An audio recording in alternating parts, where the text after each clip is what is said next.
Africa searches for inspiration and innovation in all areas of popular culture, from fashion and design through to architecture, art, food, and travel. The focus is on outstanding individuals doing extraordinary things on the African continent. Africa presents creatives in their home nations, visiting renowned designers, musicians, architects who are leaving their mark on the young continent. The African culture is always synonymous with color, and that has become a signature on Africa. On today's episode, we take you through another very colorful journey, starting off with Lynn Walters, who takes us through the palette from Mozambique all the way to Zimbabwe as she tells her story through food. Coming up after Lynn Walters, we speak to yet another artist, Tawanda Takura, recycling art and telling a different story in the narrative. And we close it off with yet another artist who is not only a face in Zimbabwe, but has made himself a global showpiece himself, and his name is Batsirai Muskwe. That is what we have today for you on this very exciting episode of Africa. And if I'm allowed, I'll say this is my most favorite one so far. Africa searches for inspiration and innovation in all areas of popular culture, from fashion and design through to architecture, art, food, and travel. As you can tell, we are here in an African setting, but we are speaking all things food and culture. And of course, you've guessed it, it is African culture. I will be joined by Lynn Walters, who talks us through the journey of the taste buds and how those also help to define a specific people. And in this episode, we focus all on the people from the Eastern Highlands, that is the people of Manyika. Hi, my name is Lynn. I come from Zimbabwe originally, and I went to South Africa and I came back again for many other reasons, family included. Well, in many ways it does relate to me because I come from here. I've seen it and I've actually tasted it. So yes, it does relate to me in many ways. I think so, yes. I think it does actually define any culture in any place, because everybody's got their specialties, and I believe in that. So I do think that food does define culture. From where I come from and from where everybody comes from, they've all got their specialties. Well, when it comes to Manyika's cuisine, I think it definitely comes from Mozambique, and it's a specialty which is called peixe, which is a special fish that is done from Angola. I think it's just something that we try and introduce to other people to know that we are special and we've got something to offer. Well, the murals on the wall actually are coming from Manyika itself, from Manyika land, and from where the owners actually do come from. So all of this is all a tradition to them. That name definitely comes from Manyika land, from where they were brought up, and that's where they come from. Well, I would just definitely say that everybody's got their own food specifics, and I would believe that if you do want to have a restaurant, anybody who is a food lover must also try their own specialties and just go for it and thrive. If anybody hadn't been to Zimbabwe and they wanted to try a traditional thing, I'd definitely say try the fish. Definitely something that's unique and different from their cultures. I would say give it a go. So that was the story of the people of Manyika, not only defining Manyika culture, but also bringing elements of foreign food culture into the country. Of course, be sure to join us again in the second segment as we take a look at more people that are defying the odds in Zimbabwe. Africa searches for inspiration and innovation in all areas of popular culture, from fashion and design through to architecture, art, food, and travel. The focus is on outstanding individuals doing extraordinary things on the African continent. Food and travel. The focus is on outstanding individuals doing extraordinary things on the African continent. We are at the Zimbabwe National Arts Gallery, and I am having a conversation with an artist, Tawanda Takura, whose artwork is right behind me. Takura is an experimental guy when it comes to his work. An extrovert, not so much. Someone who just enjoys exploring new ideas. My work is inspired by our day-to-day living, the things that we witness in the community, the social structures, almost anything that surrounds me and people that I live with. So that's what inspires me. So it all began, the journey, I started as a shoemaker. So I used to create shoes, sell the shoes in my community. Then after they were past their prime, I would go around the community, picking them up, salvaging what was left of them. And it got to a point where I would gather heaps and heaps of shoes at my backyard. So I started experimenting with the ideas, just putting shoes together, trying to see what else can I do with my creations. And yeah, shapes started coming out, started seeing things, and started creating some animal-like figures from the shoes. And then, yeah, that's how it started. And yeah, so my work mostly is found objects, particularly old shoes. But also I like to experiment, introduce more material, recycled material, something that people throw away. And yeah, when I find them interesting, I also use them in advancing my career. I wouldn't say to be inspired by someone that was outside of Zimbabwe, because we have our own people here that inspire us as well. So yeah, I was working with older artists when I began, and working with them was quite an inspiration for me, was quite a motivation for me. So I drew a lot from them. And because the issue of not having enough to work with in terms of maybe additives or provisions, myself and others like me, we end up looking at the people that we have, the immediate people to us. So yeah, mostly we are inspired with our local people here. Yeah, 5 years from now, I want to keep working. I want to keep creating, bringing new ideas, doing more shows globally, and obviously getting recognized for my efforts and what I'm doing. And for people to appreciate, especially the people from our neighborhood, to appreciate and understand where we are coming from and what we are doing and where we are going with our practice.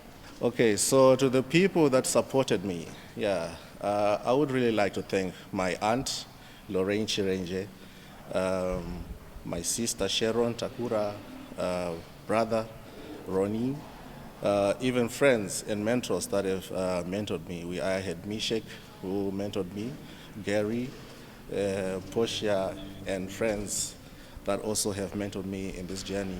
And yeah, I would like to thank them and for their continuing support in my creations and what I'm doing.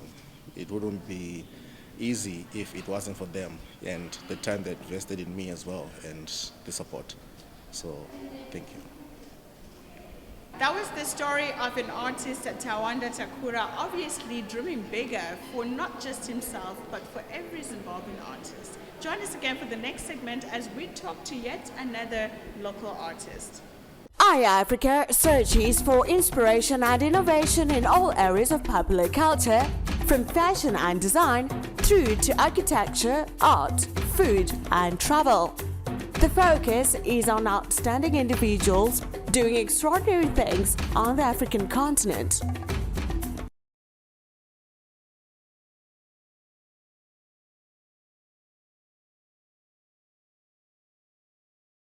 iAfrica searches for inspiration and innovation in all areas of popular culture, from fashion and design through to architecture, art, food, and travel.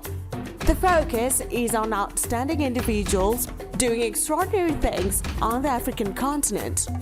iAfrica searches for inspiration and innovation in all areas of popular culture, from fashion and design through to architecture, art, food, and travel. The focus is on outstanding individuals doing extraordinary things on the African continent. iAfrica presents creatives in their home nations, visiting renowned designers, musicians, architects who are leaving their mark on the young continent. From well-known brands through to ambitious startups, every week iAfrica seeks out the continent's best design and lifestyle innovations.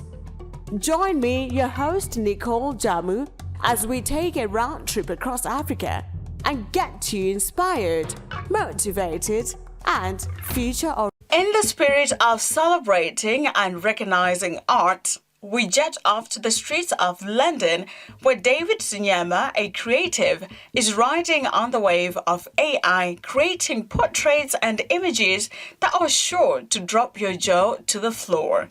This artist is breaking barriers by shifting the narrative around the world status quo, creating art with images of some of the world's most powerful individuals in what could easily be described as peculiar scenarios. As we take a round trip across Africa and get you inspired, motivated, and future-oriented. Welcome to the third and final segment of iAfrica, and in this third and final segment we speak to Batsirai Muskwe, who is a fine artist. As you can tell, I am surrounded by some of his artwork, and we chat to him on what inspires him and why he got into art. Batsirai Muskwe is a fine artist and a painter, to be specific. Why particularly painting? It's a genre that I chose, after, exploring other avenues of art, and I felt comfortable with painting. I've been painting for close to 30 years now. I started painting professionally in 1995, and my work has been collected in a number of galleries, private collectors, and a number of places. Being in the industry for close to 30 years, what I've learned from it, I've learned to be patient. I've learned, to wait for things, because, art is not something that just happens on and off. It's a journey that you build on, and gradually you get somewhere, because it's all about building your name from a certain, age and a period to a certain period. Yes, the art is abstract. Why that genre? I thought I would break away from the usual realism kind of art, because when you do realistic art, it's kind of controlled. You're painting things as they are. So I try to explode, and to think out of the box, and kind of rephrase the realism kind of work and put it into an abstract form. Would you describe your target market to me, and what was the most expensive artwork that you sold, and how much was the price tag? My target market is anyone who is interested in art, anyone who loves African art. Because if you look at my work, you'll find that there are a lot of African masks and a lot of African narratives that's in the work. So I am just targeting anyone that feels the African story. About the most prized painting, I'm not really sure, I've sold a lot of work over the years. I don't think I really remember which one exactly, but yeah, I've sold quite a number of paintings, since 95 to now. You'll see that there's a lot of work that has gone out.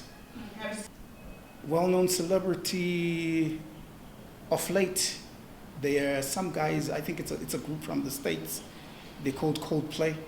Yes, there's some work that's collected from them, yeah. And then there are a lot of other celebrities who have bought a lot of work in different places, and yeah, there is work in places. Yeah, I've just figured out over the years that art is not just, something that you do as a hobby or something that you enjoy and just say that I'm just painting for the fun of it. Art is actually a full-time business, because, I'm a full-time artist, and that is all I've been doing since 1995. I survive from art. So, you know, you need to have a strategy. You need to figure out your things. You know, you need to have a vision. You need to have foresight, you know, because you need to live out of it. So my encouragement to, you know, people that are starting out art is they should have a lot of focus. They should also take it seriously as a business, like any other business. Yeah, this picture I'm painting here has got two masks. It's called the duet or duet. So it's like two voices singing, probably an African traditional song. I like to work around with the masks because they speak a story to me. There was a time when I had an orientation of, you know, stone sculpting. So I took the stone sculpting and began to put it on canvas and paper. So you'll find that, you know, I've got a lot of masks going on, and then I've got a lot of African figures that I have in my work. So this is a song, a duet, a song being sung by two African people. As you know, in African music is the way we send our messages. We sing everywhere and anyway. So basically, this is the narrative I have for this piece here. So how long does it take to get an artwork like this done? It depends. You know, we work with inspiration. Yeah. It depends how I'm inspired on that particular day. Yeah. So it can take a day, it can take a month, it can even take a year. If I were to sell one thing about Zimbabwe to foreigners, it's the peace that we have here. It's the friendly people, it's the resilient people, and it's the hardworking people. You know, it's a place where when you come from wherever you are, you just feel at home in this place. I've seen a lot of foreign people, I've seen a lot of people from out of this country being welcome in this place more than any other place.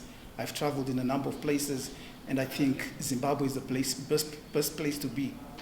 So that is the story of an abstract artist, Batsirai Muskwe, who is not only telling the Zimbabwean story, but is also selling the Zimbabwean narrative. As you heard for yourself, he has interacted with loads of celebrities and has also managed to monetize his business. That's all that we had for you on this edition of iAfrica. Make sure that you join us again for the next edition. Enjoy the rest of your programming. I am your host, Nicole Jamu. iAfrica searches for inspiration and innovation in all areas of popular culture, from fashion and design through to architecture, art, food and travel. The focus is on outstanding individuals doing extraordinary things on the African continent. iAfrica presents creatives in their home nations, visiting renowned designers, musicians, architects who are leaving their mark on the young continent. From well-known brands through to ambitious startups, every week iAfrica seeks out the continent's best design and lifestyle innovations. Join me, your host Nicole Jamu, as we take a round trip across Africa and get you inspired, motivated, and future-oriented.